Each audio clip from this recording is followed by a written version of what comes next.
जी अस्सलाम वालेकुम स्टूडेंट्स। मेरी इस वीडियो का मकसद, इससे पहले वाली वीडियोस जिसके अंदर मैंने क्वालिटी पे बात की, क्वालिटी मैनेजमेंट पे बात की, इससे पहले मैं आपके साथ क्वालिटी स्टैंडर्ड्स पे बात कर चुका हूँ, क्वालिटी राइटर्स पे बात कर चुका हूँ।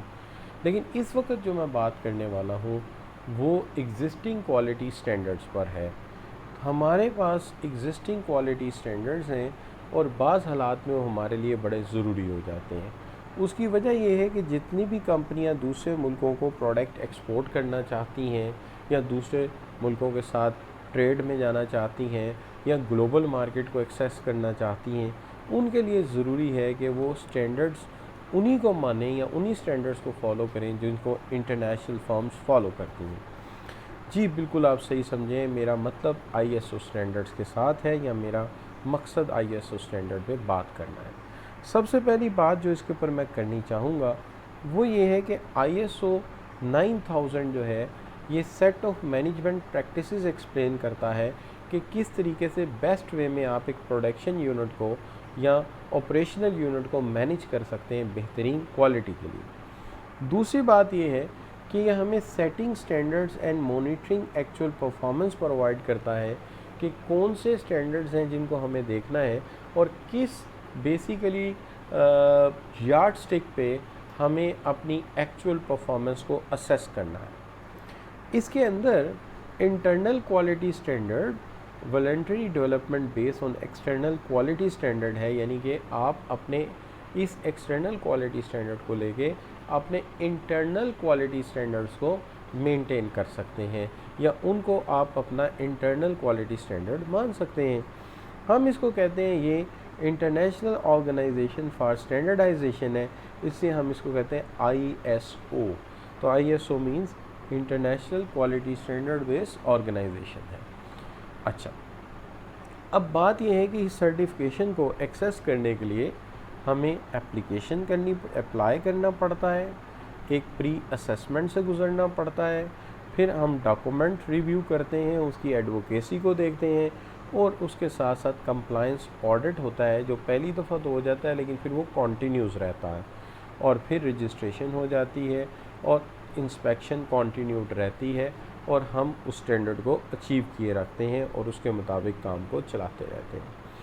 आईएसओ स्टैंडर्ड्स आईएसओ 9000 से शुरू हुआ, 1 2 3 4 तक गया और कॉन्टीन्यूस गाइडलाइन आती रही।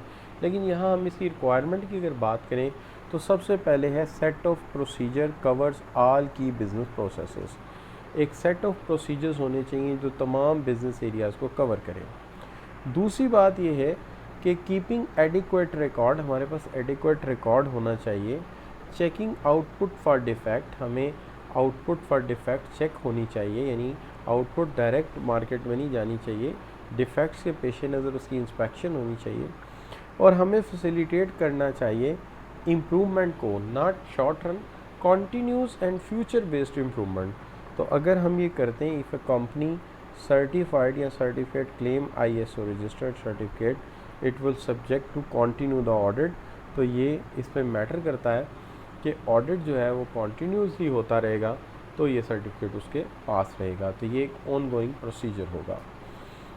अब यहाँ थोड़ी सी बात कर लेते हैं हम आईएसओ 14001, जिसका ताल्लुक जो है या इसका इम्पोर्टेंस जो है वो basically controlling the production process by improving the organisational environmental performance, के ऑर्गेनाइजेशन की इन्वायरमेंटल परफॉर्मेंस बेहतर की जा सके, रिगार्डिंग वेस्ट कम हो, एनर्जी एमिशन जो हैं उनको बेहतर तरीके से एनर्जी को इस्तेमाल किया जाए और वो वेस्ट ना हो।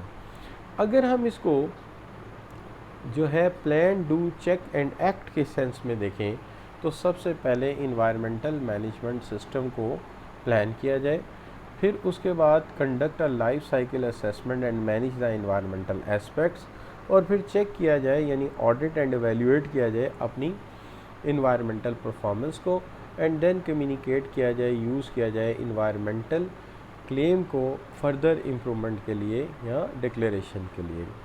तो मकसद ये हुआ कि हम यूँ देख सकते हैं कि evaluate the effectiveness of delivery of internal audit.